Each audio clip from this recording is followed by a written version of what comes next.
like I had the lotto.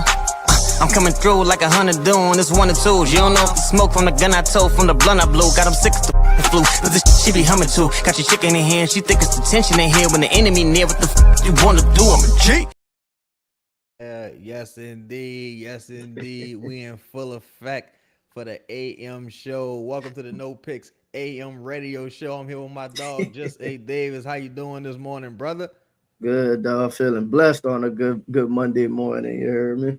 Yes, indeed, man. I'm coming off a wild weekend myself. I haven't been to sleep yet. But shout out to everybody in morning traffic. Shout out to everybody who's getting ready to take their kids back to school and regain some of their summer freedom.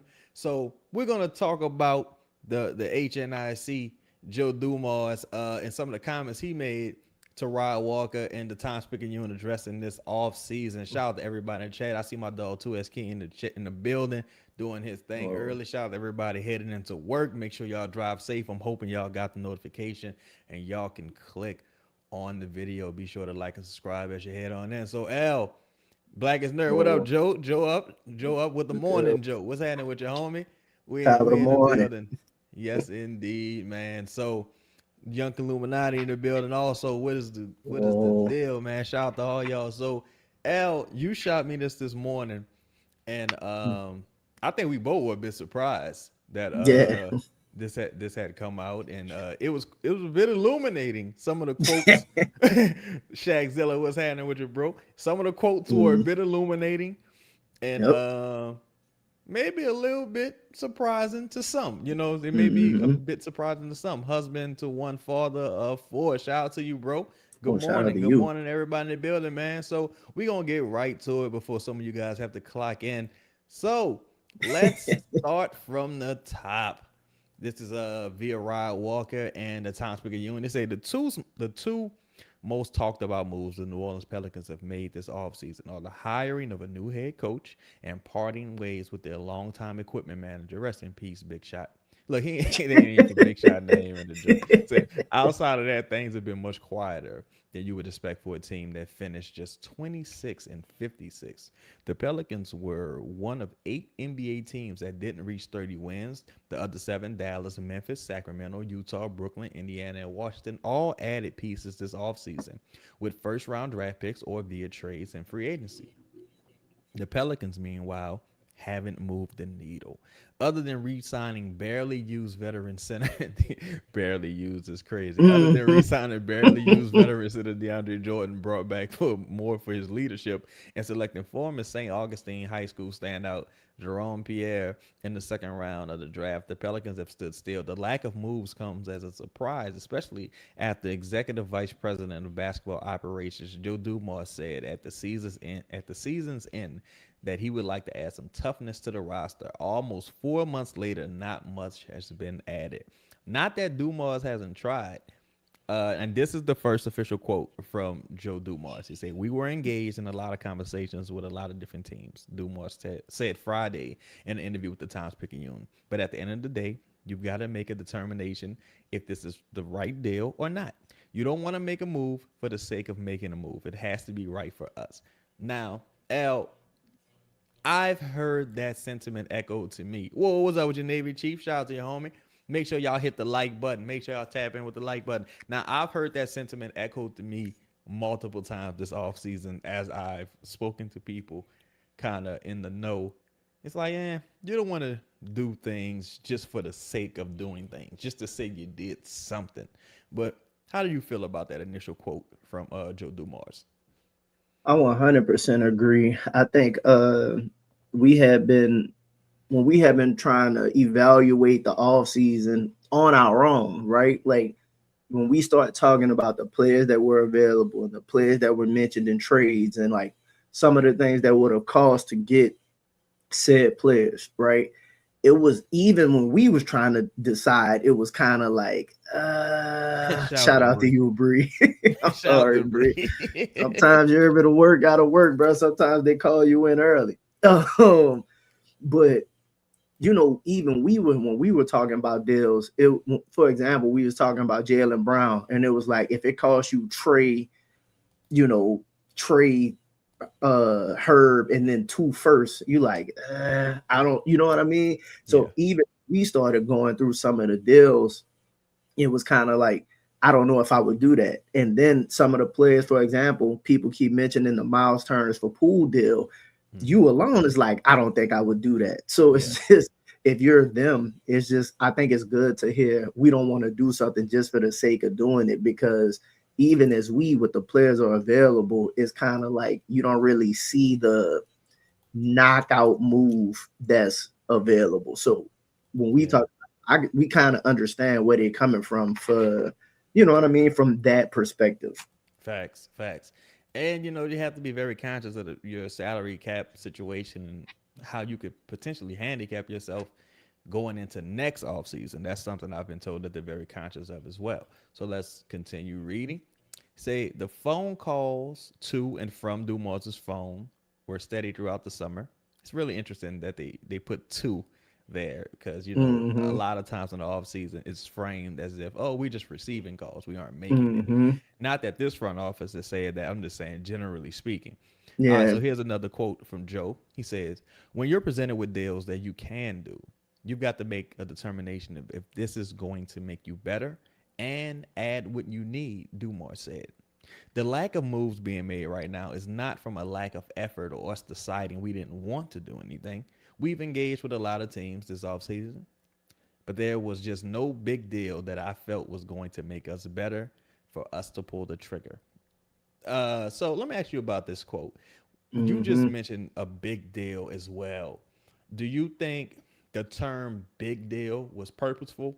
Because I think some people was like, man, we not necessarily asking for Jalen Brown.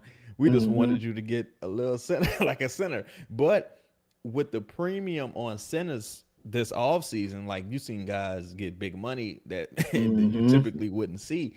Do you think that in their eyes is like no trading for a center, a quality center that you guys would be appreciative of, you of the fans, you as in the fan base, that is considered a big deal because now people are asking for a lot. Do you think him saying big deal was purposeful or just figure of speech? Nah, I think it was intentional, because let's say you bring in, again, we've been talking about Nick Richards. If you bring in Nick Richards, like, not that he don't help, but how much does Nick Richards really like move the needle? You know what I mean? And for where they are, I think they do have to be conscious of, I think they do need to make, if they're going for a center, I do think it need to be like somewhat of a bigger move to a degree. So you considering, like, even if you move Poole, that's $34 million towards a player, and it's expiring. You know what I mean? So that's like, that's a huge move. It changes the trajectory of what your future look like to a degree. And that's for, let's say it's for Sabonis, right? And let's say it's not Poole. Let's say it's DeJounte and Herb. Well, that's probably going to cost draft picks or something like that as well. So then it's kind of like, to have a difference maker of a player come in, then you have to, it's probably going to cost us something significant. Or what are we giving up? Because again, and you mentioned this a lot, that like you can't just give away your trash for somebody's great. You know what I mean? People want good players in exchange, right? Exactly. Good players, good assets. They want to be able to sell to their fan base, hey, we're doing something as well. So I think the term big move was 100% intentional. And I think when he says, we were presented with a lot of deals, but the deals we could or couldn't make, just kind of like, for example, let's say Herb Jones, let's use Herb Jones' name, for example.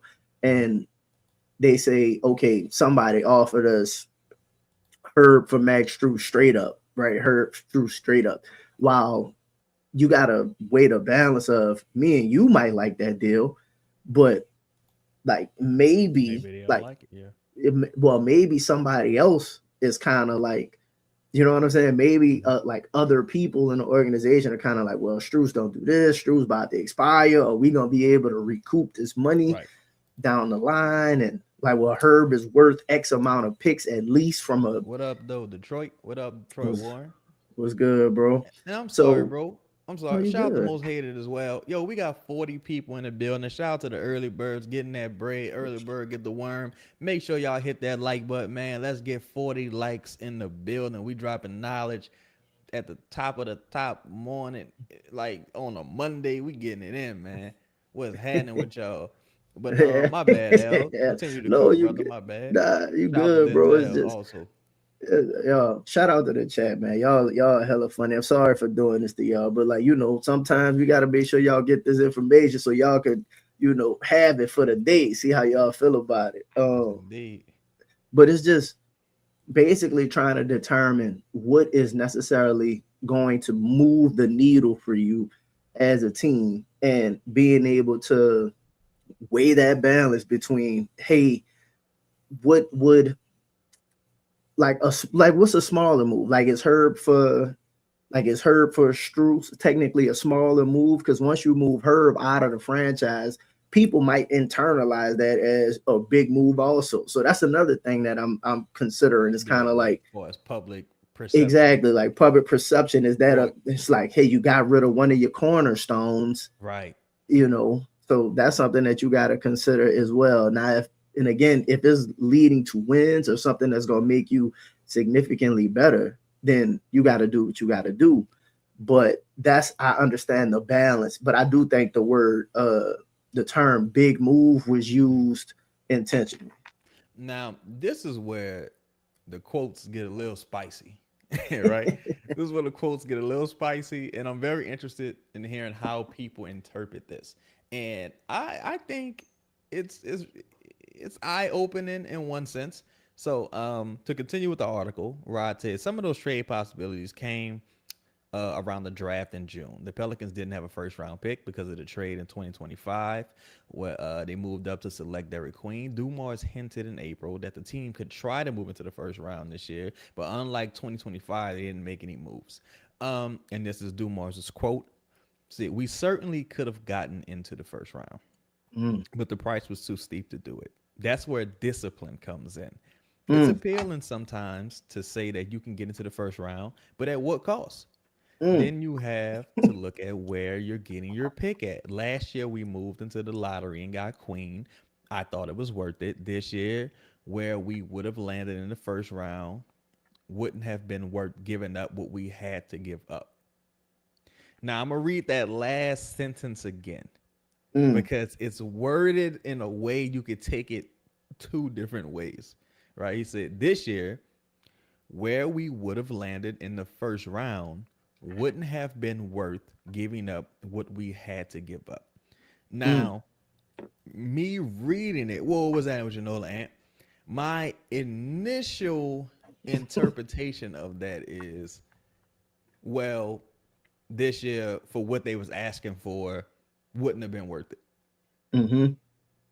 But depending on how you want to interpret that, or this depending on your interpretation, do you think, because this year the Pelicans, in my opinion, I think that the Pelicans could have very easily gotten to the top 10, like at least 100%. from 8 beyond. Like the Pelicans could have easily got from 8 beyond. And Mm-hmm. Joe said he thought it was worth it to move up to trade, pick 8 and whatever the other pick ultimately ended up. It ultimately ended up being 5, but it would have probably been later. But let's say he thought it was worth it to trade 23 and 8 to move up to 13. Mm-hmm. I don't know if that jibes with saying it wouldn't have been worth it this year, unless you thought this year Derik is better than anyone selected from 8 and beyond. Now, if that's how you feel, I totally understand. But how do Mm-hmm. you interpret that? What's up, Ken So Dog? so first off, shout out to the chat, man. Make sure y'all hit that like button. Um, I'm so I hear it so many different ways, to be honest, right? Because the first thing I hear is the price was too steep. Right. And I'm like, and he's talking about being disciplined, right? Yeah. To me, that means a couple things. If you go back to last year in the reports of about what they were willing to move to move into the first round, like to move up into the first round is kind of like they had to control themselves back then. So now, you know, being able to move up into the first round and somebody calls you with an offer and you know you get excited, and Joe talks about this a little bit more so later. He mentions being disciplined. To me, that screams Amanda Green. Yeah. You know what I mean? That screams some of the other hires that were made. So like the just first like initial value, just when you're looking at like the first line, is like sometimes you gotta be disciplined. And it's like, oh, y'all learning from this shit that y'all pulled last all season. Yeah. Not just, and this is also it speaks back to what he was talking about with the trades. You don't just make moves just to make them, right? The overall discipline that they're showing in the offseason is showing right now, and he's basically acknowledging it in the quotes, right? Yeah. Oh, and that price too steep line. We heard all summer that Trey is the name that's been moved, and it's just kind of like, nah, like nah, the price too steep to go to wherever. Do you? I'm sorry. Go ahead. Do you want to respond? Like, go ahead. What's your thought? What's your thoughts on that initially? Well, also it's like, am I buying or selling?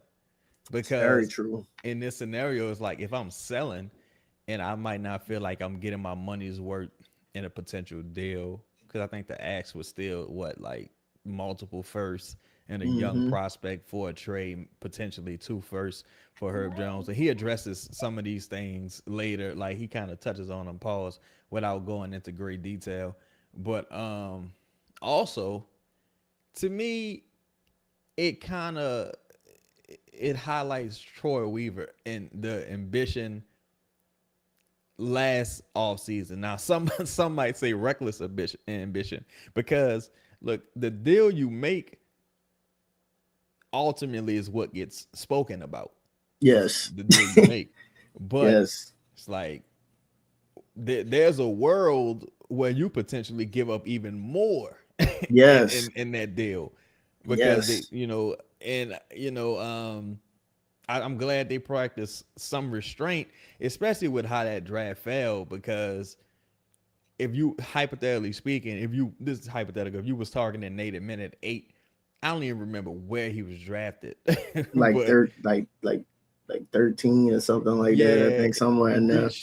In that scenario, it would have looked a little crazy. Or even like, and some might say you even reached for Derik, because if you was talking, you picked up Derik at 13. I think the rumor was Minnesota was looking at him. And where did Minnesota pick? Like 18, 19? I think it was like 17, but that's still in the same range. You probably could have gave up less to go from there to there. Moved up a bit less, and take into account Atlanta was just the only one smart enough to take the deal. They called allegedly. Troy called everybody, and so I'm glad to see kind of like a temperament shift in the front office as we head into this draft. As we went through this past draft. Before we continue to move on, the thoughts that jumped to me also is like when we talked about who was possibly looking at for being moved during the offseason. Like, obviously it was Trey. We also know it was Herb. He says the cost for where it could have landed us, right? So like, if you move Herb Jones for a late 20 round pick, right? This team is they're trying to contend now. Not saying that a late 20 for the future won't help you, but shout out to you, Young. Herb is a guy who will have more value during the season. Will look for contenders looking like him. Yes. So if you move Herb in the draft, but I don't know, like let's say the call again. From what we heard, the deals for Herb was for like late 20s, right? And then or future protected first or something. Yeah, I've heard that he didn't have a ton of value in the draft. Yeah, that's what I was told. Right, and not that you can't make said deal, but if you're trying to compete right now and not really, because how people are gonna perceive moving Herb Jones for, I don't know, Chris Annett, right? You're not like, and I said Chris Annett because he was like 27 or And something he's like that. impressed in summer league, going to Boston. Absolutely, but you don't. Before all of that, you're not assuming Chris Annett is going to help as much during the season. You'll be like, where's Chris Annett gonna play? And then you got to ask the questions about Chris Annett versus Derik Queen, and you know what I mean? Like, it's still a bunch of other questions. So then it's kind of like, are there players in the back end of the draft that'll help me now, as opposed to if I go into the season with Herb Jones, they might have a different caliber or level of player during the season. I think, again, I don't know exactly what Herb's value was in this scenario, but let's just say it was a late first and maybe a second, an early second, or something along those lines. If you walk away in this draft with Cam Carr and Trevon Brazile, I'm happy. Like, if you walk away with Carr and Brazile, a lot of people are ecstatic.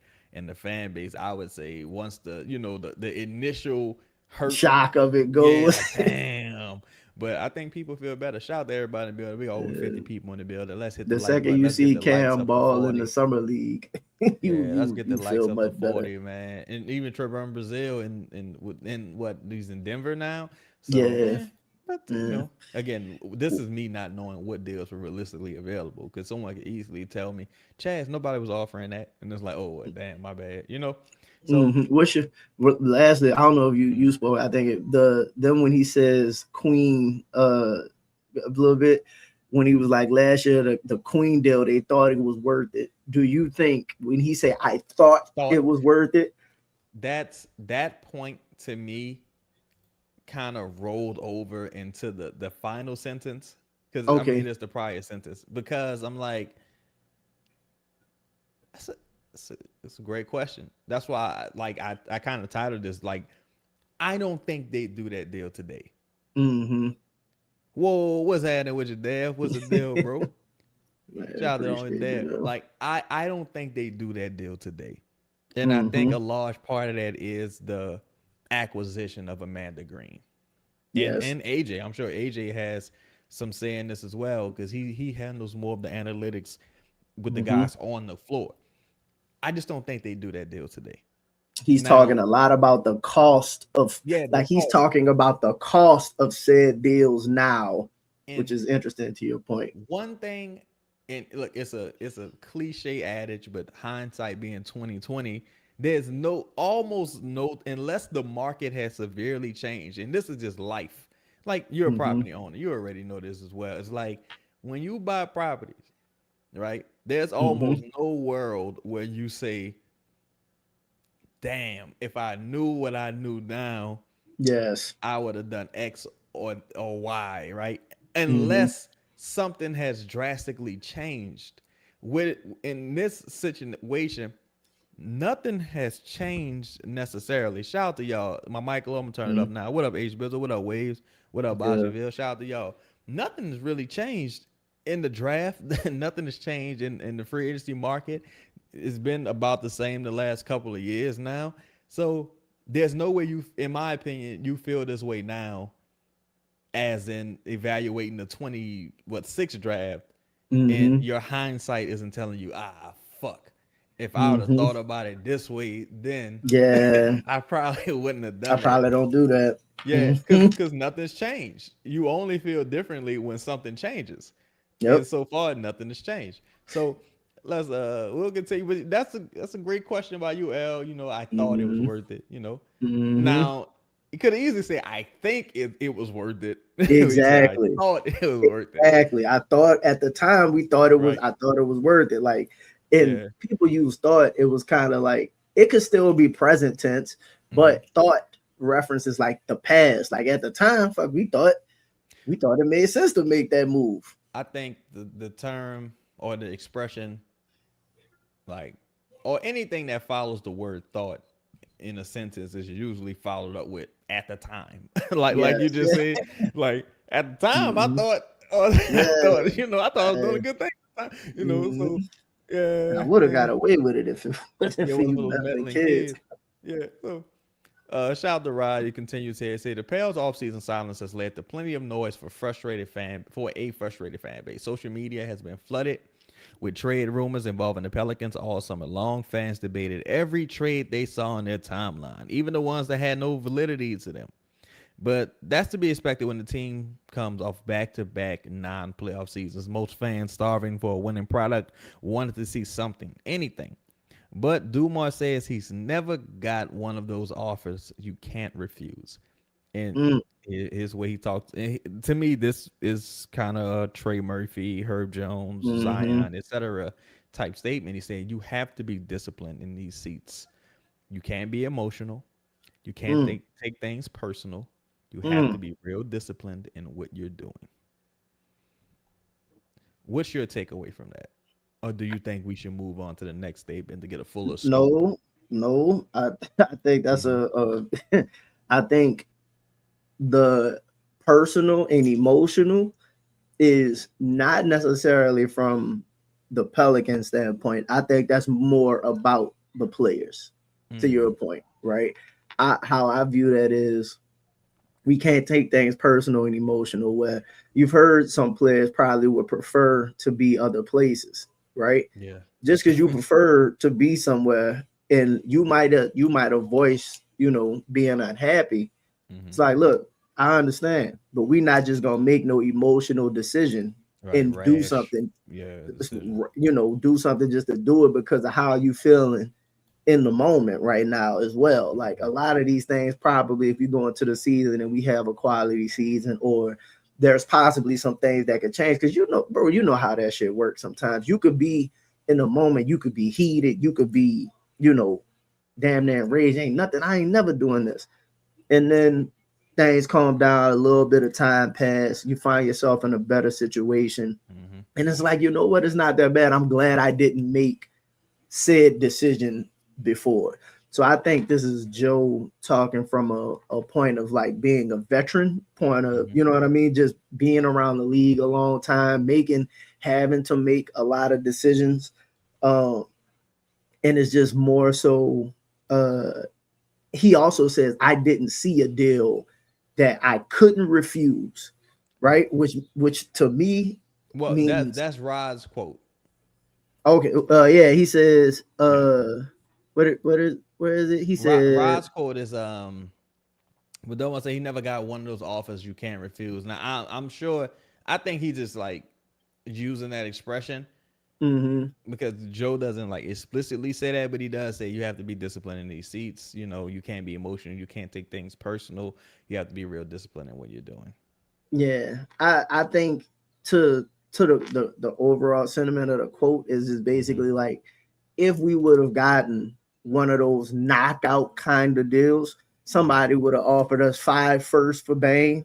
You know what I mean? For Yeah, like, if they yeah, would it have would have got the happened. main deal, then it's kind of like, Yeah, all right, like, because again, Memphis probably didn't want to move Desmond Bane, but when Orlando calls with that. with that package, it's kind of like, Mhm. shit. I guess we pivoting. You know what I And mean? So go ahead. And shout out to Waves because I think his point uh meshes with yours as well. It's like another thing sign of being emotional is like I just want to get rid of him. I'm going to attach an asset to get rid of this guy just for Mm, the sake of doing it.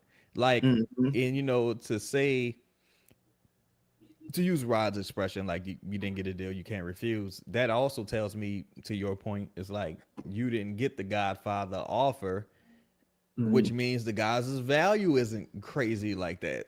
So, mm, you know what I'm saying? Like, I think some guys' value might be a little inflated based on how shallow the market is mm. because you don't have those big names anymore, just changing teams as frequently. Yep. But especially not free agency. But like, still, the reality of the situation is like these aren't superstar players on the market. Peyton Watts is not superstar. Trey's not Mm. superstar. Ben Matherin's not superstar. Kaminga's not superstar. So like That even value one can say becoming, Desmond Bain, but at the time you're talking about a team that was excelling in yes. Orlando, and Mm. they had one need at the time. Yes. one need, and it was 3-point shooting. They went all out for KCP. It didn't work out. And for Desmond Bain, they might have felt like LeBron's gone. Desmond Bain, that he might be our ticket to a championship. Like this is Mm-hmm. probably what they really thought. So it's interesting. Especially when you see the changes in the East, the Oh way that they yeah. were. It's like Mikal Bridges made a huge difference for the Knicks. Oh yeah. Pascal Siakam made a huge difference for Huge Indy. difference. So if you can Yeah. add a player like that fits their, like, again, if Franz don't go down, that's a second round. They probably make it You to could the say second. Drew Holiday to Boston, Drew Holiday to Yes. Milwaukee. You know, So yeah. no, think about that. Like if Franz, why if they stay healthy throughout the playoff run, talking about Orlando, Yeah. the Bane deal probably pays off, and you knock out the 1 seed, Major and you would have dividends. gave them a shot. You would have gave them a good shot against Cleveland. In Also, the first year. year one Yeah. of said deal. So like, Yeah. Shout out to everybody in the building, man. Make sure y'all hit that like button. So Rod says the Pelicans could still add pieces. They need to. Rim protection and rebound. He said they need they to. need to. Rim protection and rebound to help more reliable shooters, and rim protection and rebound to help and more reliable shooters should still be high on Dumars' list of priorities. But as of now, the roster looks almost exactly like it did 4 months ago. Dumars' message to the fans who frowned at the thought of the Pelicans just running it back with the same squad. Question mark. Now, what I will say about Rod ain't really Rod pulling no ain't holding punches here. back on the shit. Yeah, So shout out to Joe. Joe said, bro. "I think if we're Hold healthy, we on, have a." if you don't mind. No, go Hold ahead. on, real quick before, like, I did the episode a couple days ago with Rashad Milligan, man. Shout out to y'all Oh yeah, and shout out to anybody who Rashad. checked Yeah. that. Shout out to Rashad and anybody who checked that episode out on Pels in the Blender. Make on YouTube. Make sure y'all subscribe. But one of the things that we talked about was being able to ask tough questions and like get true responses. Yeah. To your point about Rod's questioning, and not just a question, him being like, shit, they need to add, yeah, like being able to have that conversation with Joe and ask that question in that form shows, okay, at least to Joe, you could be direct and ask Joe a real question and get, you know what I mean? He's not going to be emotional or duck or whatever and get a real answer. Like, I think that's one of the things, and shout out to Rod Walker being an OG in the game and even covering the team at all. Mm-hmm. But those are the kinds of questions you need because, again, we have concern about if anybody would ask this question or frame it this way in general. So those are the kinds of things you need. So shout out to Rod, man. Yes, indeed, man. So Joe's response is, I think if we are healthy, we have a good roster. Dumars said, I believe in the players we have, but two things can be true at the same time. And you can believe in your roster and you can continue to look to get better. So that's what I'm doing. I believe in the roster, but I'm still looking for us to get better. I've heard the same thing. Now, of course, action speaks louder than words, right? I've heard the same thing from several people. Like, you know, they still moving around, you know what I'm saying? They still wheeling and dealing with the Hawkins thing. I heard they've kind of reached a bit of a blockade there. Hopefully talks with that start to pick back up, but I've heard at this point those talks have kind of stalled a bit. Shout out to the homie Louisiana Gal, bright and early. What's the deal? Shout out to the homie, man. Shout out to Toro as well. He said free Zion. So they still allegedly, you know, looking around at potentially acquiring talent even with the training camp invitations, things of that nature. But what do you make of that comment? Whereas him saying, you know, I'm still looking because there's this has been the most bizarre fucking offseason, bro. Yeah, with the Kawhi shit, and who knows the domino that's holding up. But yeah, Kawhi, Ben Mathurin, Brandon Ingram still left in limbo, like Grady Dick. It's a bunch of players still kind of left in limbo in the situation. Yeah. James Harden still ain't signed. James Harden still hasn't signed. Ben Mathurin. Like it's a lot of stuff that he was like, yo, are y'all gonna are we gonna finish this at some point? Yes.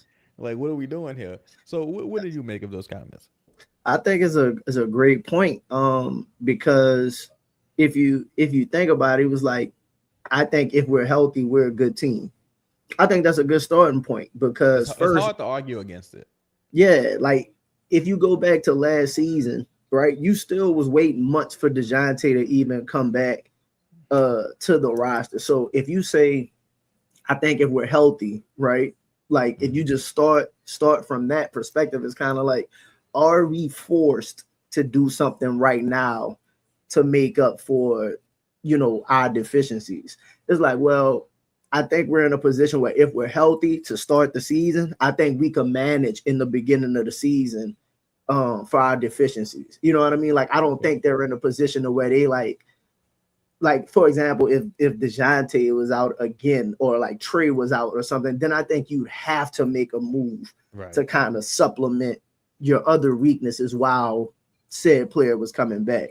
So I just think that's like the perspective of we still looking for deals, but I don't think we're in a position where we have to make a bad move or we have to do anything um like anything drastic or something that puts us in a future bad position, because right now if we're healthy, I think we're good enough or decent enough to, with the addition of Mosley and the things they've added, to kind of like tread water until we can really see what other deal might materialize. Yeah, I think he does expound on this a bit. And I think also like to Rod's earlier points, like you can, if you just address shooting Mm-hmm. and get a solid big, I think people would be like, well, on paper it's hard to really find the quote unquote weak spot on this roster. It just Mm-hmm. seems like you would just need to consolidate.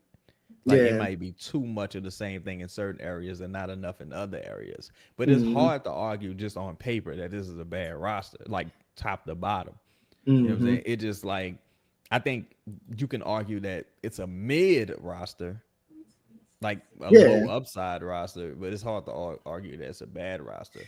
he Um, he also, just real quick, he also just talking about like we can still look, I think, to yeah, the point where the off season is dragging out so long to where yeah, this is like, crazy. no, like I think he probably been thought Jalen Duran would be signed, Peyton Watson would be, like some of I the forgot names about that's Jalen Duran. Yeah, that's you get, like I think they probably sitting there looking at the off season like, can we, not saying that you're even in position for some of those, hmm, but we don't know how shit gonna shake out to where you might wind up in a position, get ready to go into the season, and like you might be able to make a move you didn't think you was gonna make yeah, ahead of time, to where it's kind of like maybe you don't want to, with all of these players still technically being available, even if hmm, you're not quite interested right now. For example, you seen your boy what is his name, Hizonga, Mario yeah. Hizonga, come back to the league, Hmm. right? That like Signed immediately too. That was yeah, crazy. it signed immediately. So like it could be a situation where, do I make a move right now based off who's available when KCP got bought out or cut or whatever? Like you still don't know. Memphis has to cut guys. Milwaukee, Yeah, I like think there's still a maybe bunch of Dallas, people. if I'm not Yeah, a couple. I think mistaken. Milwaukee might have more than Yeah, I think it's 15 on Memphis, their Milwaukee, and roster. Dallas, if I'm not mistaken. That has too many So players. it's just kind of like, if the move is not one of those, this addresses the need for either cheap or it just makes us better. Do I want to make the move now, or are they in a situation where it's just kind of like being patient might work out better for us in the long run, even if it drags closer to start of the season, because there's so much shit that hasn't been done yet. Yeah, I think. Look, I think there's a very reasonable like rationale and logic behind it. I think the only thing I know for myself is just that Mm-hmm. I want to increase the margin for error and decrease the possibility of excuses, right? Because you got a Mm-hmm. new coach, you're gonna want to build some continuity and get some installs there and kind of hit the ground running. And I guess it really depends on what type of players you. If you getting like just a guy, hey, you go rebound, he gonna know what Mm-hmm. his job is. Hey, you just shoot the ball, he gonna know what his job is. But if you're getting a guy that might have a little bit more wiggle to his game, pause, Mm-hmm. then like, hey, the earlier the better in some of those scenarios. But it's gonna be interesting. Like I've heard several names. Mm-hmm. Um, and the funny Mm. thing with the Pelicans is that you never really know until after the guy signed somewhere else. Yeah. You say, oh, you know, the Pelicans used to like that dude. Like, you know, Yeah. that's typically how it goes down. You hear from some great sources, some people Yeah. that they've considered sometimes ahead of time. We spoke about it on this show, Let me but ask you a question real quick before we move uh, on. If like, let's say again, because we like a lot of the people they bringing in, and shout out to Waves for that.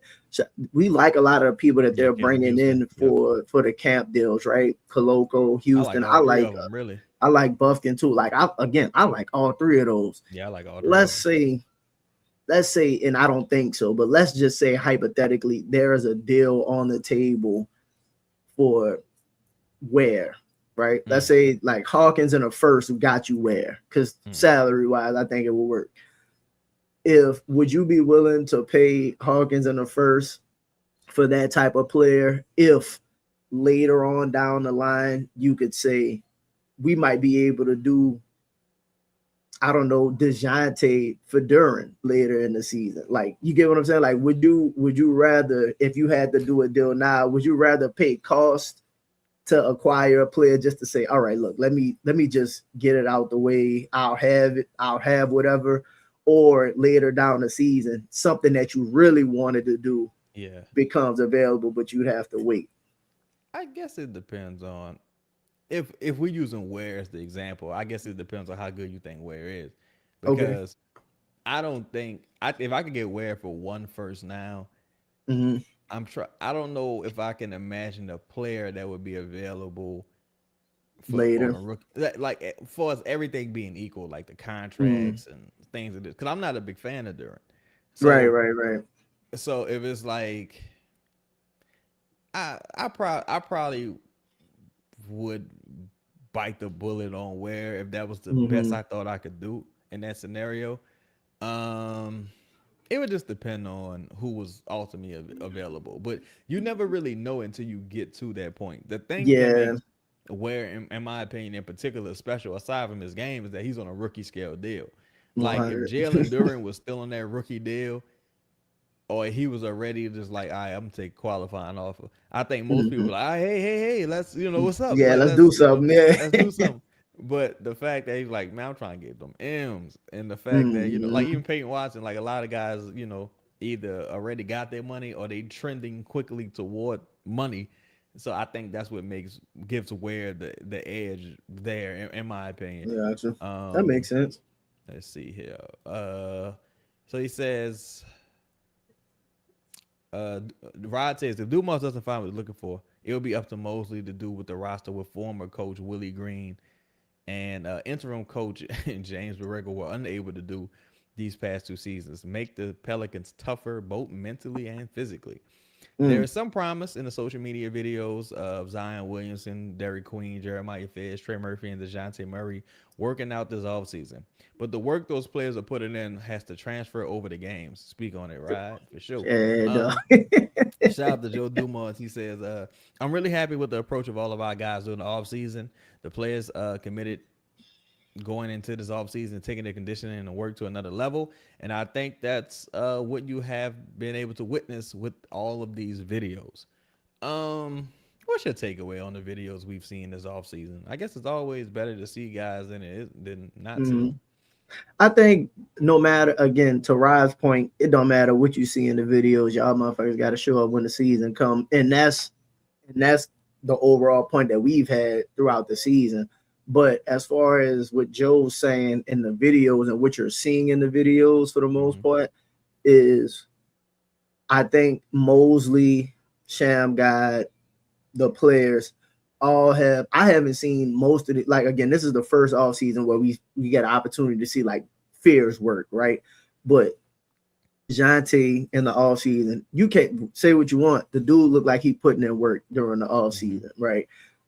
Zion, obviously, I think there has absolutely been a raised level of expectation for what your summer is supposed to look like. And if this is something that'll carry on just during Mosley's tenure alone, I think it'll pay dividends in like as you continue to stack seasons and off seasons, and like I think it'll pay dividends moving forward. From that standpoint, at least, is because at the end of the day, like we like being in shape and like working hard and like working harder than you've ever worked, like needs to be the standard. So as far as changing the culture and stuff like that, if all of this is going to be, if this is one of those things where it's kind of like you see KD work out every summer, so you don't really give a fuck when you see KD work out. Yeah. So like I think that needs to become the norm for the Pelicans players as well. Just kind of like it's like, oh, all right, Z doing what he normally do. You look how he normally looks. Like this needs to become more normalized as opposed to your point. You say this a lot, man. I see you in the videos. You look good. Like, right. Like it shouldn't be this exciting. Like you're a professional player at the end of the day. Yeah.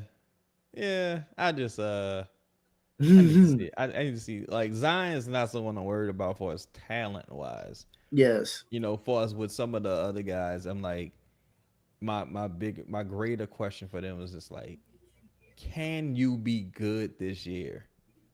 Trade to a lesser degree. It's like, well, trade. Can you rebound this year? Be a little tougher. Yeah. But aside from that, it's like for everyone else, Spears was a rookie, but everyone that we've seen for the most part, it's like, well, can you be good this year?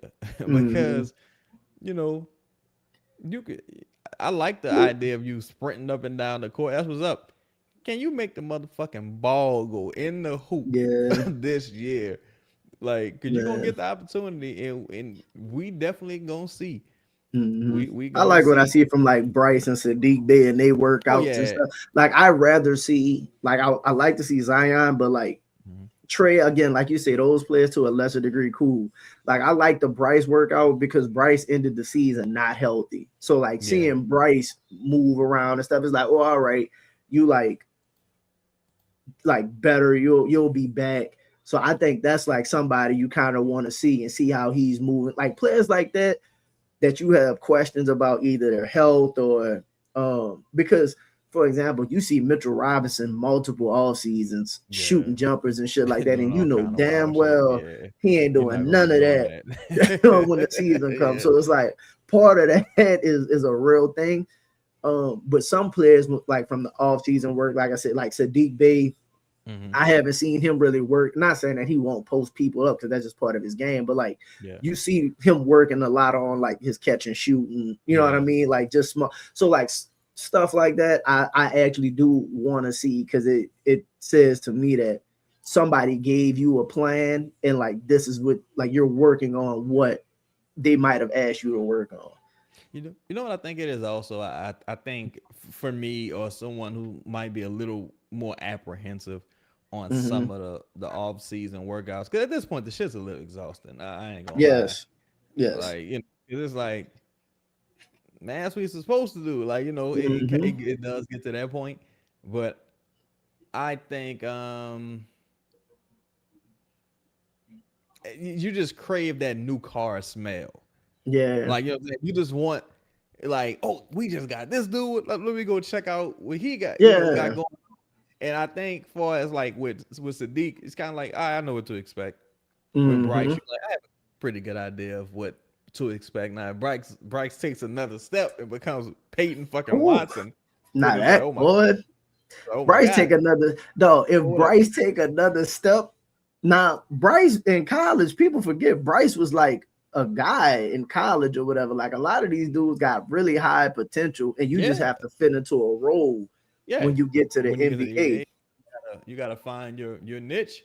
Jimmy Butler, fucking, Jimmy Butler was. You just about to outwork everybody.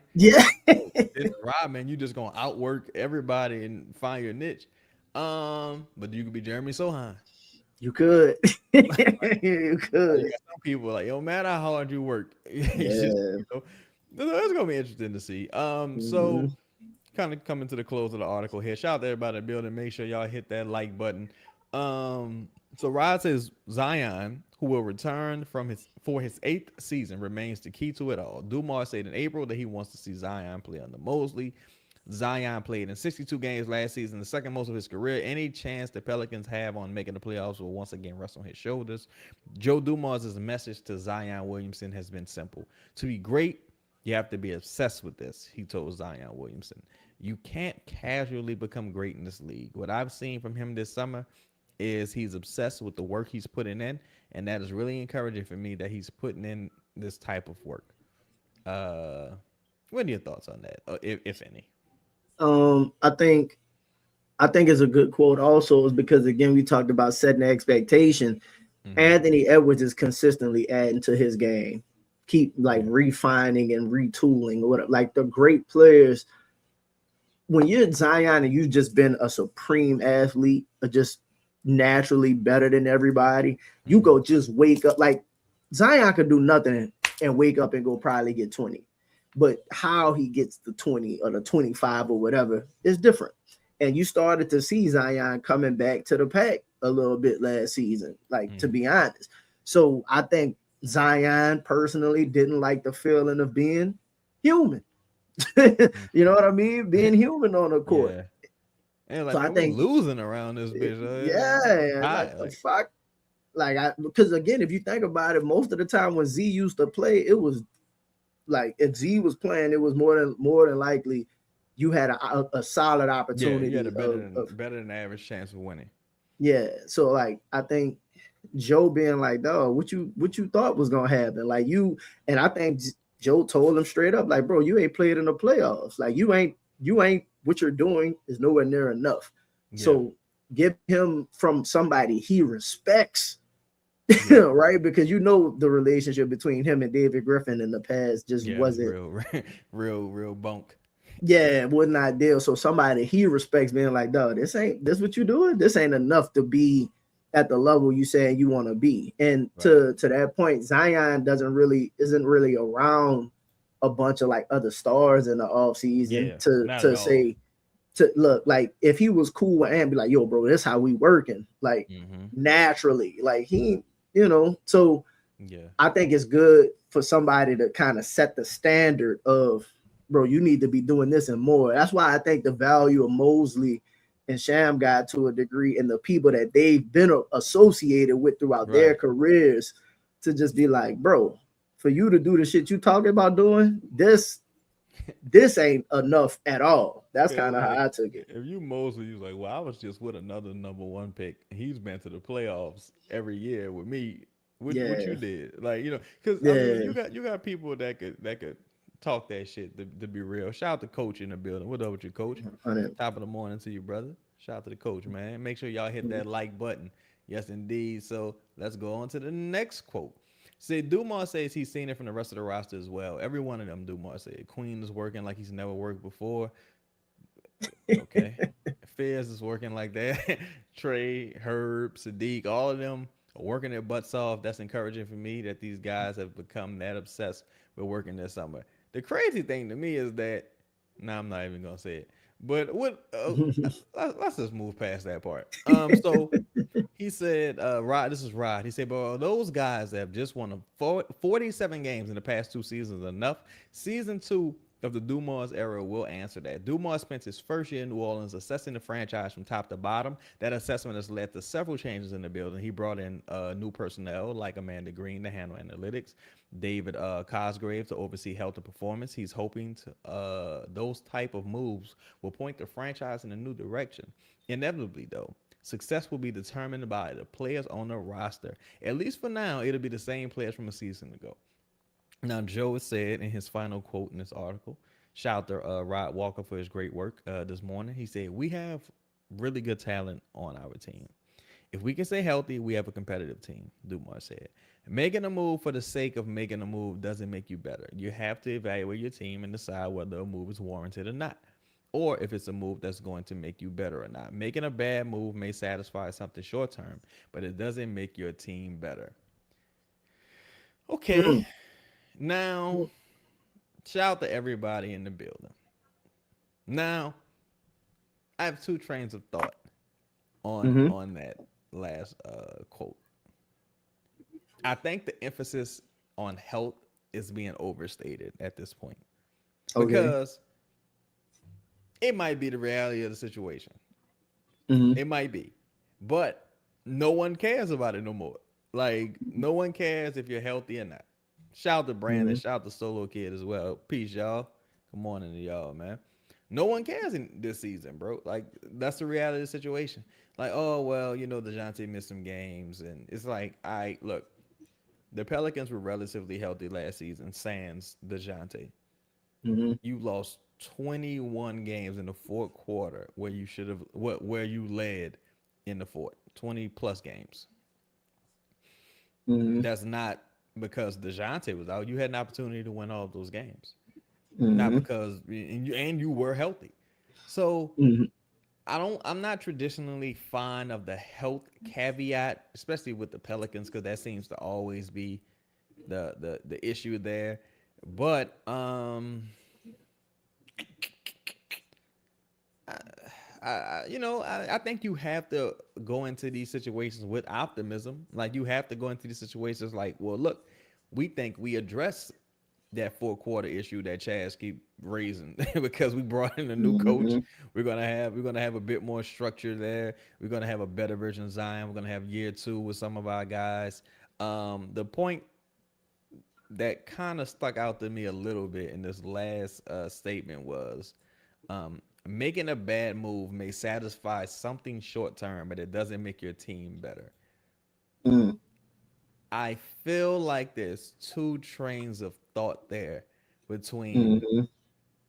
trading for Derik or trading. I want to stop saying trading for Derik, but doing that trade in this current view and like vantage, right? Like, because to me, they're just polar opposites. Like you Mhm. talk about almost some reckless abandonment that happened last Mhm. offseason versus this season where it's just like pure clarity. Like no, nothing. Like we only doing mission essential shit. Like we not Yes. playing around, wasting money. We not gambling. We're totally risk adverse this off season. Because the two thoughts just contradict one another. Because what felt good about that in the short term, and now everything's just, well, I don't want to do nothing that could fuck me up. I don't want to Mhm. compound my problems. It's like, I, yeah, I think that's real.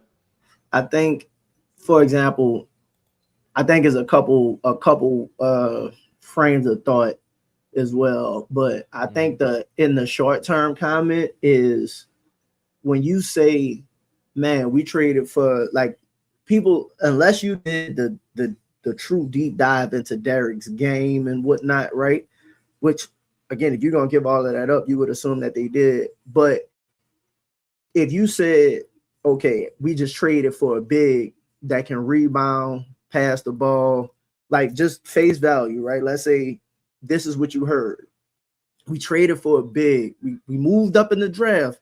We gave up a lot, but we traded for a big that can rebound the ball, can score inside. He could play on the perimeter a little bit. He might not be able to run the greatest, but I think at some point we think he could be a double-double type guy. On face value, you like, shit, that sound, that's like we might be able to run the offense. Like that sound like you made a good move. No, So that that's sounds what I about right. think. Yeah. So I think when you say in the short term, if that's what somebody told you, Mm-hmm. right? Like, we might have to give up, but this dude, bro, I'm telling you, he could do this, he can do that, he can do this. And it's like that's gonna solve our issues because now moving forward, you going into it and you like, shit, we got a point guard. I already got Eves. We got another big. So now you like, I didn't solve my center situation. I didn't solve my front court Right. situation, right? And then when your season starts, and you kind of like, we might Good have morning, to, D. more on top of the morning, we might have to we might have to address something that we thought we paid a lot to address Mm-hmm. already. That's why I think it's kind of like in the short term, you're like, I think you're willing to risk some of those things for what it seems like may be a move that solves everything, but it may not necessarily be that in the long term. So I think that's kind of like what they're weighing. Also, I kind of want, unless you want to respond to that point, but I have another idea I want to kind of kick to you. Well, this something like this happened to me the other day, right? Mm-hmm. So, you know how you ever had a situation where you was like, man, I'm hungry, but I don't want to go out and get nothing. I kind of want to cook something here, because at least if Yeah. I cooked it here, I'm not about to waste my money. I'm not. Yeah. Or you like, I don't know what I want, but I know I don't want that. Yes. And you like, you know what? I gotta eat something. Fuck it, I'm gonna just get it. And you get it and it's Mhm. nasty. And you're like, Yeah. fuck, I done wasted my money getting this. I done wasted my calories for today getting this. Yeah. I wish I ate it. wouldn't have did that shit, bro. Yeah, I wish I didn't do that. That's Mhm. kind of how I feel. I'm like, because I'm like, look, fam. You understand the sentiment going into it. It's like I totally get it. To where it's like, Mhm. I like motherfucker. Mhm. Someone I trust told me to do something and it didn't work out, or Mm. or even if it is working out, it's not working out necessarily how I need it to work out. Yes. Because Yes. there's still a It's like I'm world not where hungry no more. yeah, I'm not like, hungry. I ate, but I didn't Yeah. enjoy my meal necessarily, right? I'm kind of like, fuck, and ate Yeah. this. But so that's kind of It's why I'm at hard, with bro. it. I ain't gonna lie, to your point with the food shit, bro. Ain't nothing like when you spend money on something, Bro. but that shit exactly what you wanted. Like when you hit the nail, you'd be like, "Oh, bro, this shit was Right. perfect. This was satisfying." You'd be like, "It cost me $100. I had to go wherever. I had to go but, way out somewhere to get it, but this was perfect. It's hit Yeah. the spot. Whereas you like, yeah, I'll just get some pizza, and you be like, Yeah. that's the worst piece. The piece like Yeah. the shit undercooked. Like it's just like, Oh, that's a fire fucking analogy, bro. I'm just like, Mm. if it was one pick, I respect your mind, Mhm. but this is, you know, I just He have got to to be say so it. much better based off of like you need it Like, to be better. It's just like I can't justify using 3 picks on one player, bro. That ain't like Shaquille O'Neal. Like I can't, like I just like, to me in this market, like for the Pelican, it's just tough to me, bro. And that's something I better build a bridge and get the fuck over it, because we here now. But when I Mhm. see or anything I hear that kind of signals anything that's risk adverse, I'm like, well, we just spent all the money doing like. Now we in this. Like now we got to Mhm. go all the way. Like, you know what I'm saying? So that's Yeah. kind of how I feel. But you had another point to raise, brother. My Oh, apologies. no, you good. We talk about also the nothing short term, right? Mm-hmm. Nothing short term might mean, and we've alluded to this point, and you talked about this a lot. Short term might be, what season is this? 26, 27, Yep. right? Like you could mean this season, Yeah, this in season, general. 1 year It's rental kind of guy. Yeah. right, and it's kind of like we don't want to mortgage. And when he says, something that'll make the team better for something right now, it's kind of like, that's why when I asked you, for example, like a lot of the pool deals, right? It's kind of like, I just don't want to give up my flexibility moving forward. So like maybe they talking about more than just, a move that helps right now. Because again, when you're leading a franchise or a business or something, you got to think more so than just the season, right? The season that you're in. And it's kind of like, look, we in a position right now where if healthy, we should be a lot better. If a knockout deal presents itself, cool. But short term might be, I don't want to do pool for Drew Holiday. You know what I mean? Like, it might make me better, but what does it do for us?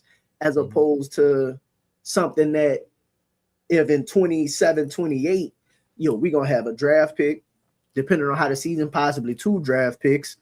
You know what I mean? And then I'm going to have free agent space or cap space in general, just to be able to do some more things. So like, I think when they're talking about short term versus long term to a degree, I think it's not just the moves for this. See, I think they mean cap space availability moving forward and the flexibility. It just kind of highlights a lot of the things we talked about and you've emphasized moving forward as far as like an overall plan and scheme. Yeah. Like, if I'm not mistaken, Chaz, you kind of like of the mindset, you're not really a championship team at all. So don't get so focused on this season. You need to still be preparing for like beyond. My goal ultimately would be tread water this season. Yep. Put forth a competitive team, rebuild, some guys' value, like a Herb, like a DeJounte, and hopefully you move one or both by the deadline, so you give yourself maximum flexibility going into next season. Because we should do a show called Two Trains of Thought, because again, there's these two trains of thought here, right? To whereas when you make a mistake, right? Mm-hmm. You could be paying for it for years and years Yes. and years. You married the wrong woman. You have kids with the wrong woman. You buy the wrong car. You get the wrong mortgage. It's anything, right? You could be paying for that mistake for years. Again, we still paying for David Griffin, huh? Chicago and Levine. Like Sacramento and Levine. Like, you know what I'm saying? Chicago and Patrick Williams. David Griffin in the seconds. David Griffin and Devontae Graham. Like, you're still paying for that today. You're literally still paying for David Griffin's mistakes, trading those second round picks away today. Like, you're literally still paying for that. But the other train of thought is, again, I keep saying, it's like, hey, if you unalive somebody, you get the same shit for one body you get for 10.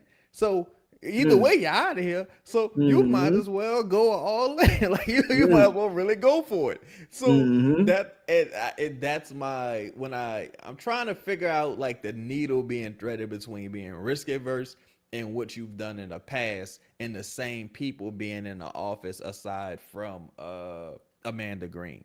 Because if Amanda Green is that big of the difference maker, then that tells me that whoever you had last year, whoever was doing this last year, they need to get the fuck on. Like, because, you know what the perfect season scenario would be. Like, and if you started the season off and your starting lineup was DeJounte, Trey, Z, Herb, Eves, right? You played well, treaded water, and then like Herb and DeJounte played well, but Fears and Queen are also playing relatively well.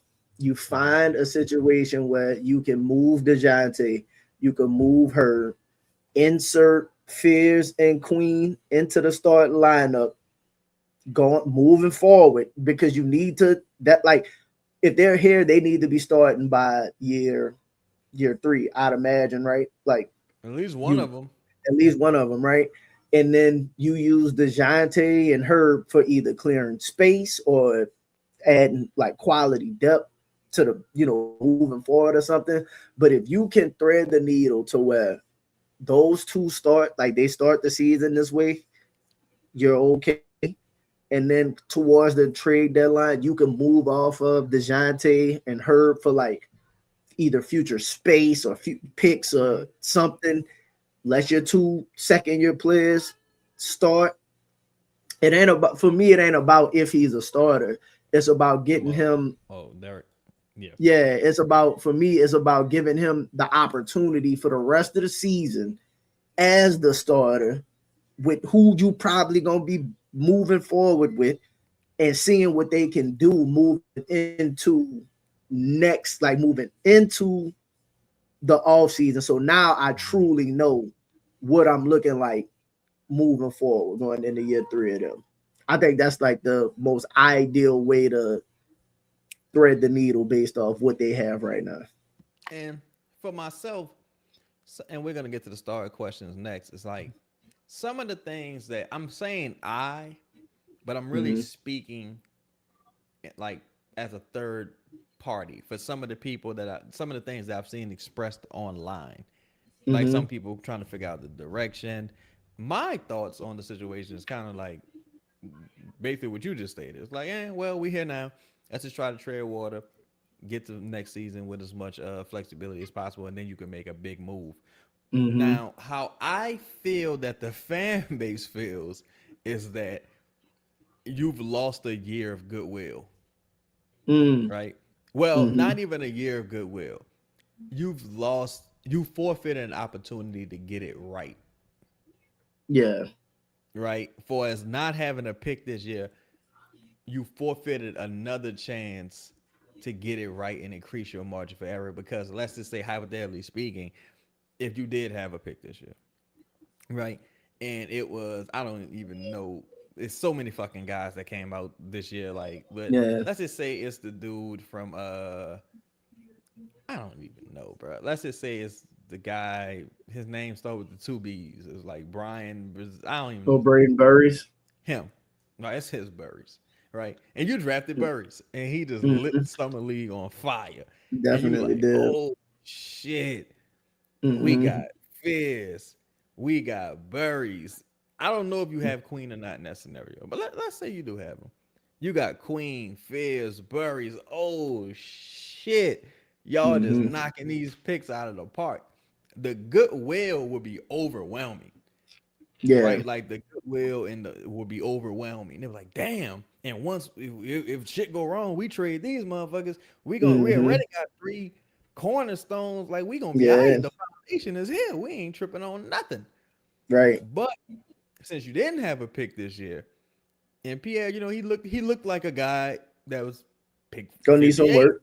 Yeah, he looked like a Yeah. guy usually he could use a little work and transition into the NBA this off season, and you haven't made any roster moves to this point. It's like, okay, are we still paying for mistakes?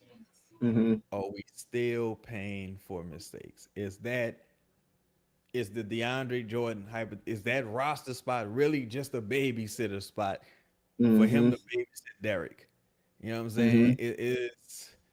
saying? Would you have had we would have had a pick, but you would have to trade to get the pick. Like, you know what I'm saying? Mm-hmm. And that's a lot of, I think, the sentiment online is that, ah, fuck, now we made mistakes. We covering for the mistakes, and now we find ourselves in a position where we're just stuck. Mm-hmm. Like we're just stuck. I think the patient approach, Mm-hmm. because another thing that I think Joe essentially is saying in this off season is that they learned from last off season is if we would have done nothing, we would have been in a better position, Like if we just right? drafted. Like if they just even if they do the CJ deal and right in that trade alone, right? Let's say Mm-hmm. they do that and just draft Fears. I think that's kind of how they're looking at it moving forward to a degree. Not saying that they won't. Again, like he said, we haven't seen just like a knockout of a deal, and we're not just going to do things just to Oh, do them. GP. But I think that's why you haven't seen, and I hate to say it this way, you'll probably see it at some point, but I think that's why you haven't seen the Sadiq Bey extension. You haven't seen the Zion extension. Like, what if they didn't extend Herb? You know what I mean? It's kind of like I think that's one of the things that they looking at is like, bro, if we didn't extend Herb, if we didn't extend Hawkins, if we Oh my didn't, god.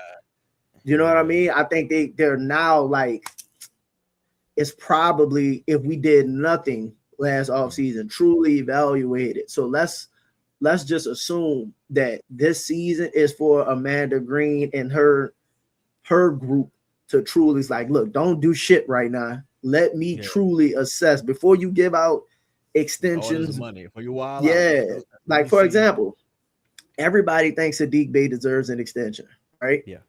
But what if Sadiq Bey doesn't perform to the level that he performed last year?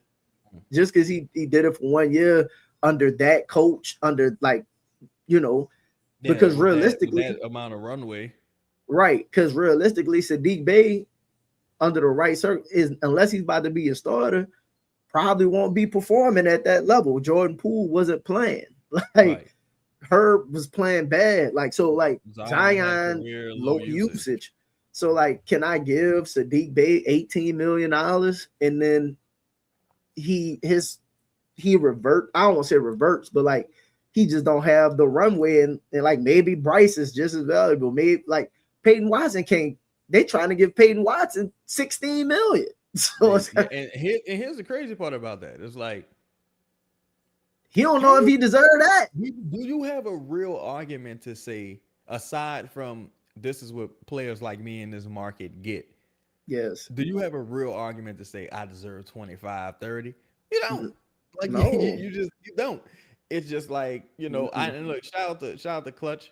I fucks with Clutch heavy. The Clutch is like my extended family at this point. But it's like, Peyton, you better get your ass on that court and play. Yeah, bro. I'm just like, you better get your ass on the court. Man. Yeah, man. I'm very happy that Joe came out and did this interview. I'm happy they did it right also.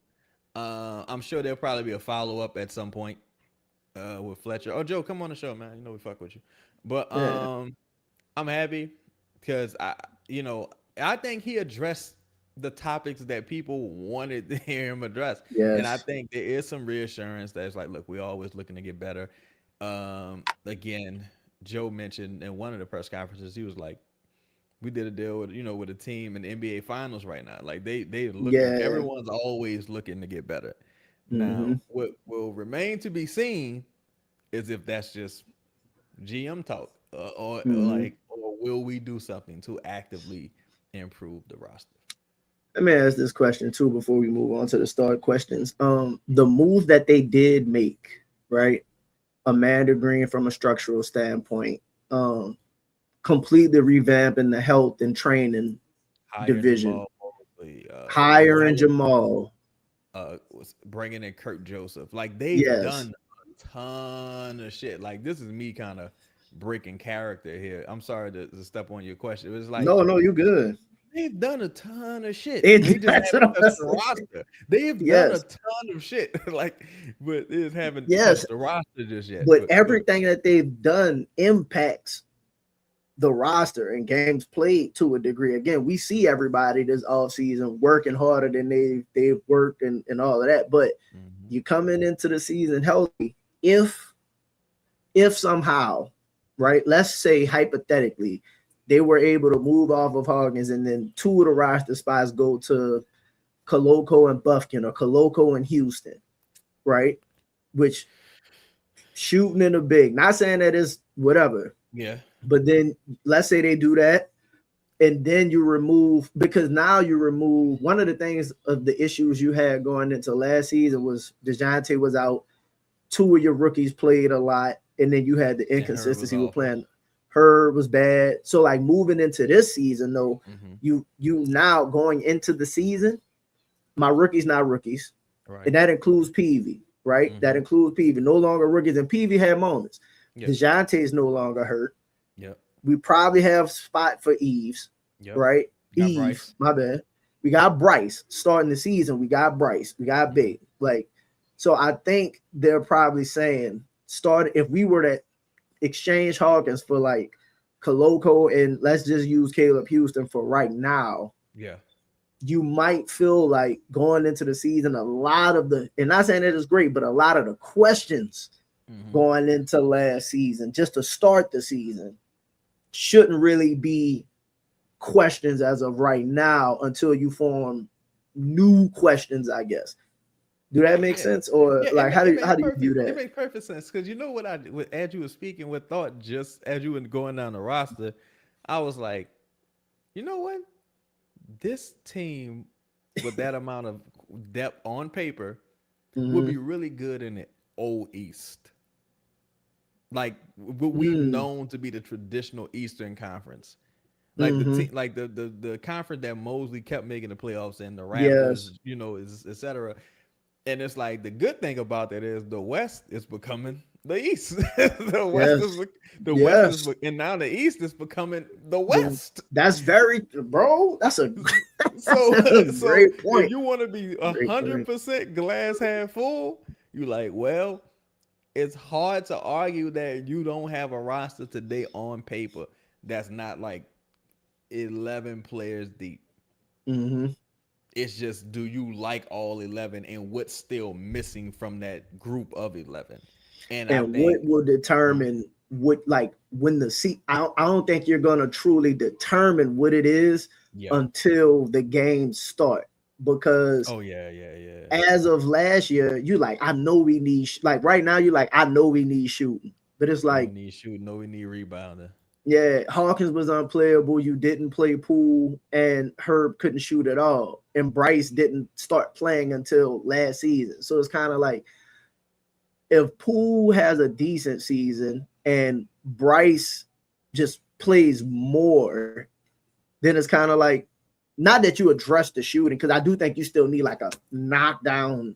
shooter, What I right? do is shoot type shooter. Yeah. Yeah, what I do is shoot. But like again, if I bring in Caleb Houston for those minutes or whatever the situation may be, and this motherfucker shooting like Matt Ryan was shooting, then you kind of like, all right, maybe that not solves it or whatever, but you get my point. Like maybe it just supplements it enough to get through the season till we, or start the season where I can say, oh, okay, no, like Yeah. Eve is not going to do the job at rebounding, or we need, like him and Derik can't do it, or the wings won't rebound Right. enough to where it's like, all right, we got to go do something about this moving forward. Yeah, man. And I think we've talked about some of these possibilities ad nauseum as far as like guys Mm-hmm. performing up to par or below par. Mm-hmm. And it's like it to me it always boils back to, well, I can't play everyone anyway. No, So if no, Caleb Houston is out there and he pissy, it's like, who minutes he taking? You know, what's up with exactly. Bryce? That's why it always goes back to like, you gotta consolidate. Shout out to Mm-hmm. everybody in the building, man. Make sure y'all hit that like button. We appreciate y'all joining this morning for your commute to work, school, what have you, man. We're gonna get to the Thanks, start man. questions and get out of here, man. Make sure y'all hit that like button and subscribe. We appreciate all y'all. And also make sure y'all subscribe to the new channel at Cheddar Chaz the number 9. At Cheddar Chaz the number 9. I'm on probation. I ain't even supposed to be here. But shout out to all y'all, man. Make sure y'all also tap in and subscribe to Pels in the Blender. And shout out to Bayou Right. Sniper and his new channel. Make sure y'all tap into his new channel as well. Shout out to the homie Bayou Sniper. Baskerville Sniper in the building. He said, is there a world where Derik is a competent 5 or is he best at 4? L, what you think? I think he's gonna be best at the 4. Mm-hmm. Um, but I just don't think he has the size to consistently play the 5. Mm-hmm. Um, but I think he could be best used at the 4 if he's doing if he's doing what he's supposed to. I think that's ideal situation for him. Yeah. I think um I think with players, if you're gonna be slow, you gotta be like in the front court, like at the center Mm-hmm. position. If you're gonna be slow, you gotta be big. Like you Mm-hmm. gotta be like a really tall, strong, physical player, like a Klingon or a Edie, so you can Mm-hmm. have at least some advantages on the opposite end. So I think for Derik, if he gets stronger, he could probably give you spot minutes at the 5, but I Yeah. think he'll always be best utilized at the 4. Mm-hmm. Shout out to the homie Young Illuminati in the building. He say, and shout out to Tupac today. His trial start. Say I couldn't see teams trading for Herb, DeJounte, and Poole during the offseason. Those guys don't move the needle for teams in a positive direction. Those are all in-season trade type guys. What do you think, Al? I think that's a good point. I think not only, again, Joe talked about like his the deals that make him better. You got to think Mm-hmm. other teams are like, why would I trade for DeJounte right now Yeah. without seeing him again? He's still like not far removed from the Achilles. Like you Right. haven't seen enough of DeJounte to say, hey, let me bring this guy in. He has another player option for 30 million or whatever. Similar to Poole, do I want to give up a player worth 34 million, even if it is expiring, whatever the situation may be?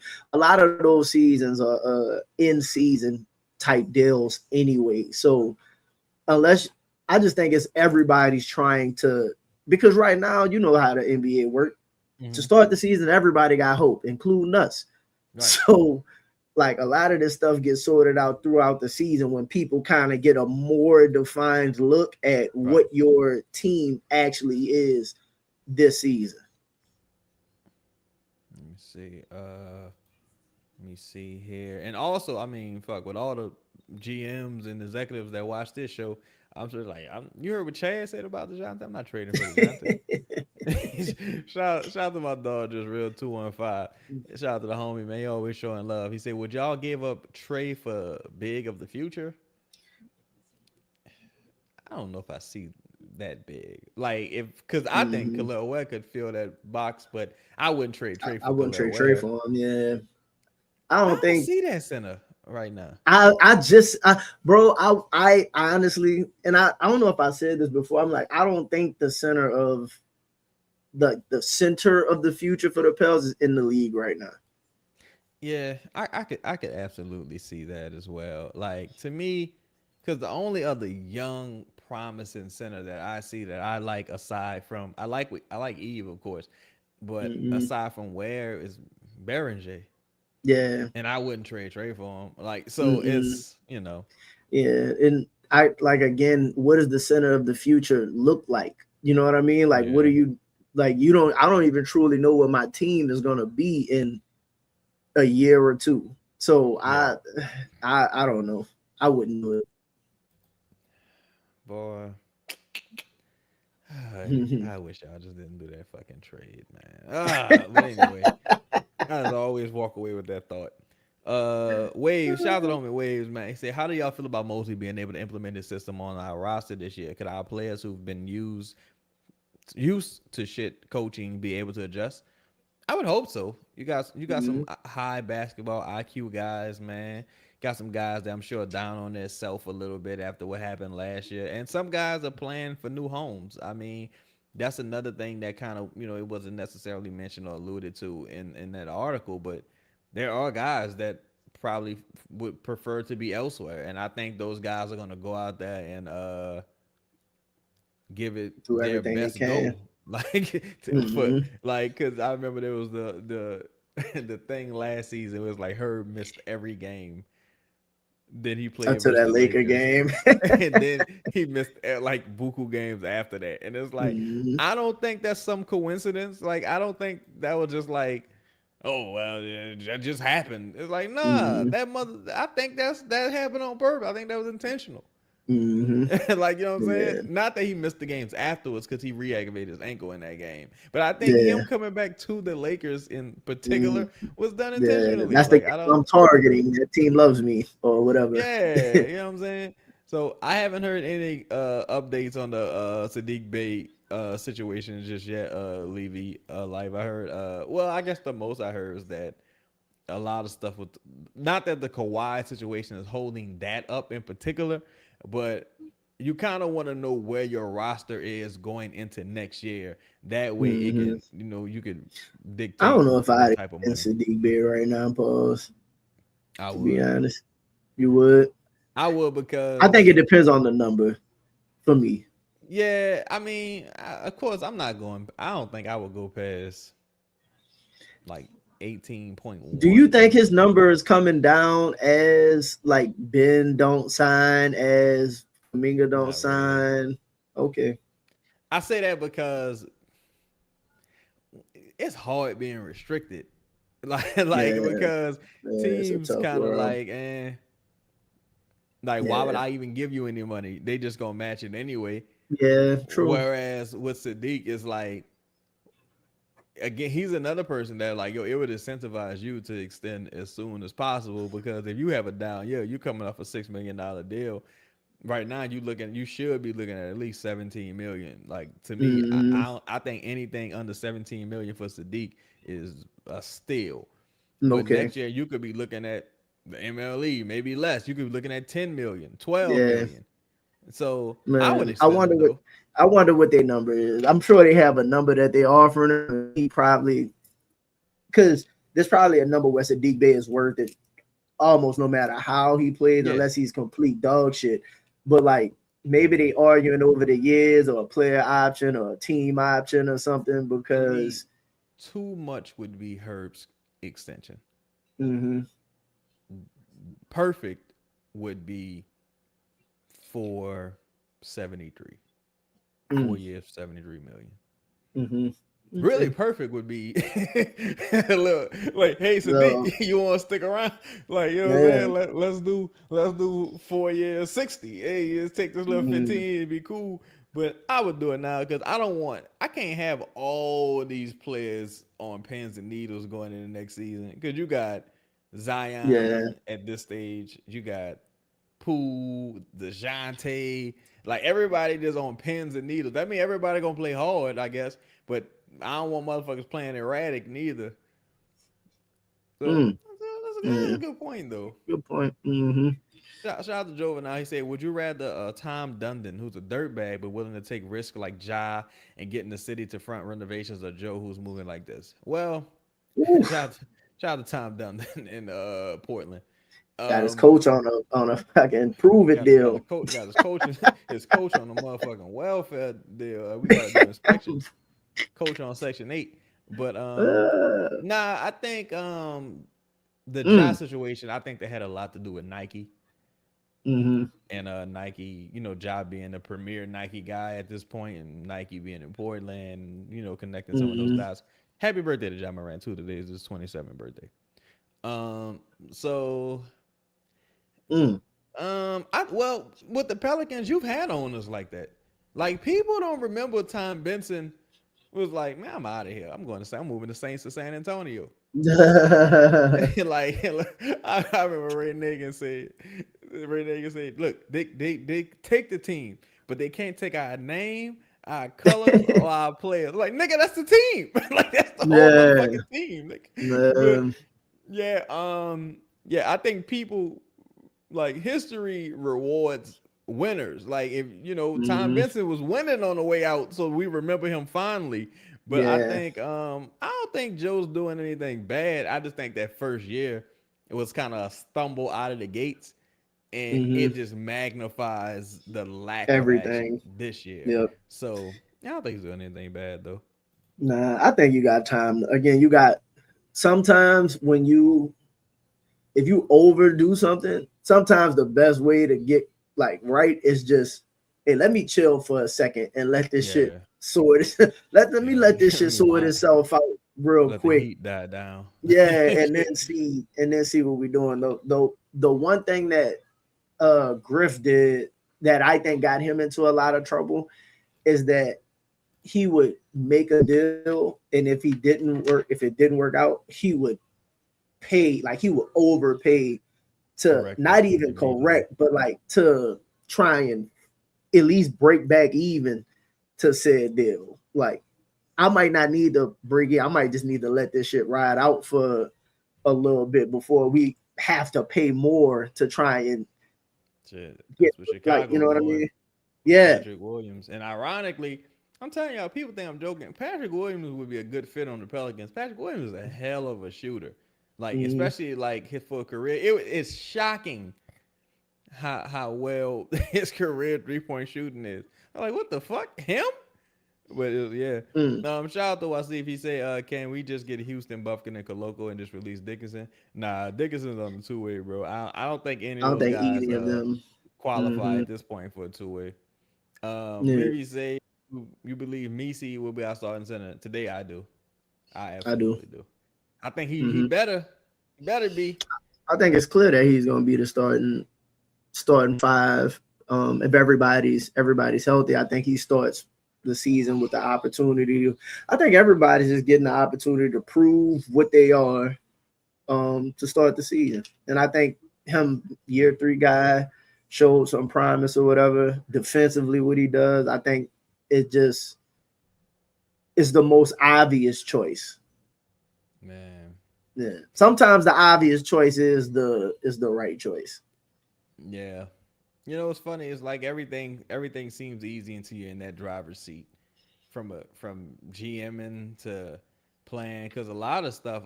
Shout out to Joe and I say, see y'all next time. See you next time, bro. For Um, sure. appreciate y'all, man. Make sure y'all hit that like button if you're still in the building. Um, yeah, man. From GMing to what we do, just all kinds of, like, it's easy Yeah. for us to get on here and say, man, we should do this. What the fuck, we ain't, But it's like, Chaz, Elvin, why didn't we think of that? Of course we thought Yeah, of that, nigga. Like, you know what I'm saying? Like, and it's you just, don't know what the calls are. Like, this is the yeah, thing. When we you don't have know. to pull the trigger on something, Yeah. right? It's kind of like you really have to sit there and think about like, okay, should we pull the trigger on this? And like, or do you have time to do enough of the research? And then like, what if that dude that you was getting ready to pull the trigger on just don't like this bitch when he get here? Like, The, what if somebody fucked this girl? You know what I yeah. mean? Behind Oh the God. scenes or something. Yeah. Ugh. And there's so many life decisions like buying a car, buying a house, buying a number of things that you get all the way up to the line and you just like, I ain't gonna do it. You do it. But the only difference is in real life you have not really, but in real life you typically have an infinite amount of time to make those decisions. You can make that Mm-hmm. decision Monday, you can make it 20 Mondays from now. But you Yes. only got a summer in the NBA to do it. Yes. So that's another thing. Shout out to the homie Shaq Zilly say, are y'all gonna do a schedule release pod when it drops this week? And Shit. I know for sure. I know I'm pretty sure you're gonna be willing to do that episode. I know I the might do scheduled yeah, I release is might one of do my that one. That's favorite. gonna be interesting. Yeah. Yeah, it's one of my favorite. I think I'm gonna have a more Ooh. realistic approach Oh this God. season, It's but that's funny gonna because be fun. things change so fast. You like, I don't want to play none of y'all first. Nope, Like, no, I want to play the nope. Warriors. I want to play the Warriors 4 times in a row first. Just Mm, to like, no Jimmy, no Moody. bruh, Just I'm telling you, that's what I. That's the biggest thing with the schedule oh, is they got like Porzingis. I forgot. you don't know who gonna be good or bad or like I prefer the Hornets early. You know Yeah. what I Oh yeah, mean? yeah. The Hornets. Yeah. Start us out So first game of the season. yeah, Hornets, and I, yeah, that Memphis season opener maybe. gonna be Portland, bro. Oh I my don't know if God, the season opener probably be Portland, it's and gonna be then the you, Knicks. you might end up no Knicks ain't Nah, the gonna they Knicks ain't gonna doing that. play. The Knicks probably gonna play the Knicks Spurs. probably Spurs. Yeah, you probably get if I just had to guess, you probably get Portland first. Then at some point you probably get the Spurs and Dallas early because you got to play them the most, and then you might get like another East team. That shit might be like Chicago or something like that because we That's played another team I Chicago. play. I like to play Hmm. early. I wouldn't Yeah, mind starting on the East they Road start us. trip. They start us with the Grizzlies early in the season. Typically, the reason we typically started with the Grizzlies, I thought, is because they had Ja. So you got the early Hmm. allure of Ja versus Zion, which is why I said Portland.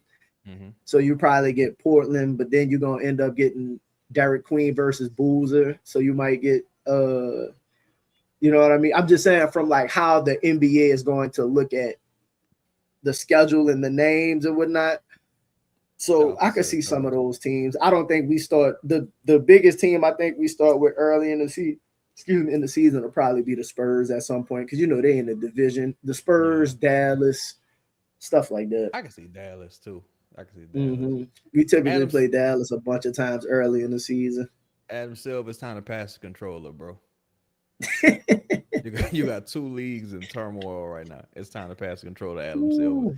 Ooh. Shout out to Lee with the final question of the episode. Appreciate all y'all for tapping in. Make sure y'all hit that like button. Say we let Jordan Hawkins go. What do you think would be our best trading option for him?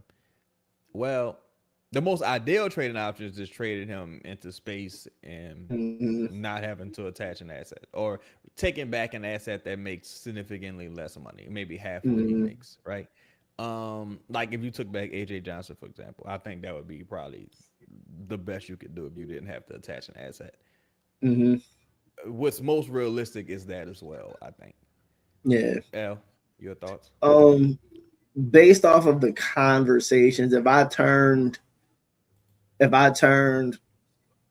Jordan Hawkins into Ben Matherin, I ain't mad.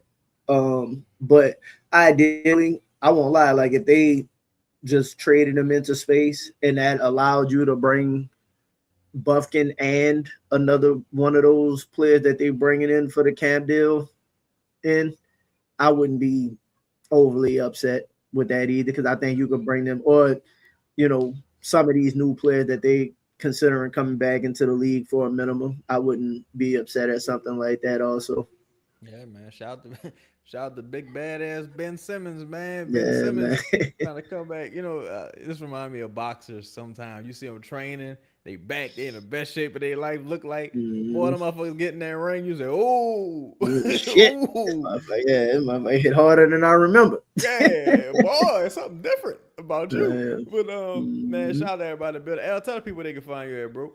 As always, man, Pals in the Blender on YouTube, bro. Y'all catch me at Just Say Davis on X, man. Appreciate y'all. Yes, indeed, man. Tap in Cheddar Chaz on all platforms, man. Also make sure y'all go add the new channel Cheddar Chaz 9 on YouTube. That's CHEDDACHAZ, the number 9 as a 9 ward. So I'm gonna try to stay as active as possible. Shit getting real, doing some other stuff now, but we appreciate all y'all support, man. Shout out to Joe Dumars and Rod Walker for a nice interview today, man. Start the week off right. And y'all have a good Absolutely. week, man. Shout out to everybody. And stay blessed, stay out the way. And go Pels, man. Appreciate all y'all. Peace. Like I had the lotto. I'm coming through like 100 doing this 1 or 2s. You don't know if the smoke from the gun I told, from the blunt I blew. Got them sick as the flu. But this she be humming too. Got your chicken in here and she think it's the tension in here. When the enemy near, what the you wanna do? I'm a G.